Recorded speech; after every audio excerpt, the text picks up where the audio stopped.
আসসালামু আলাইকুম। বর্নিস cooking corner থেকে আপনাদের স্বাগত। আজকে আমি রান্না করব সাদা পোলাও।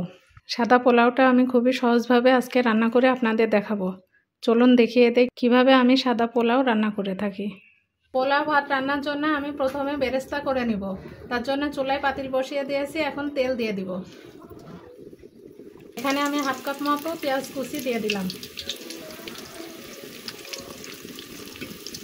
এখন পেঁয়াজগুলো নেড়ে নেড়ে ভালো করে ভেজে পেঁয়াজের বেরেস্তা করে নেব।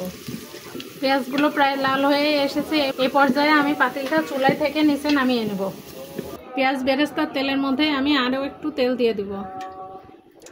এখানে হাফ কাপের বেশি তেল দিয়ে দিলাম।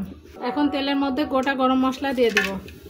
এখানে আমি 2টা তেজপাতা, 3 টুকরা দারুচিনি, 5টা ছোট এলাচি, এ থেকে 7টা লবঙ্গ দিয়ে দিলাম।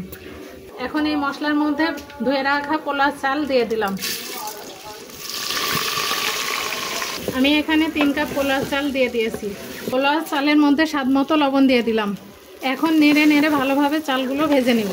চাল নাড়তে নাড়তে যখন পাতিলের গা থেকে ছেড়ে আসবে, শন করে একটা শব্দ হবে, তখন চাল ভেজে নেওয়া কমপ্লিট হয়ে যাবে। পর্যায়ে চালের মধ্যে পানি দিয়ে দিতে হবে।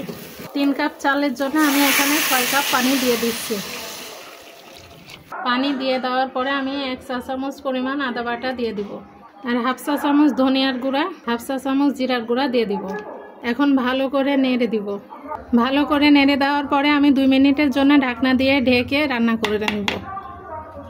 2 মিনিট পরে ঢাকনা তুলে নেড়ে দিব।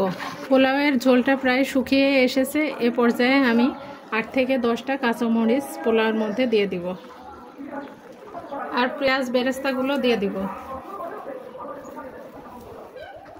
পেঁয়াজ বেরেস্তা দেওয়ার পরে কাঠের জাল তুলে রেখে কয়লার আগুনে বসিয়ে রাখবো 10 মিনিট মতো। 10 মিনিট পরে আমি ঢাকনা তুলে দেখে নেব পোলাও ভাতটা কমপ্লিট হয়েছে কিনা। পোলাও ভাতটা একদম কমপ্লিট হয়ে গিয়েছে, এখন নামিয়ে নিব। এই যে দেখুন, আমি পোলাওটা ডিশে বেড়ে নিয়ে এসেছি।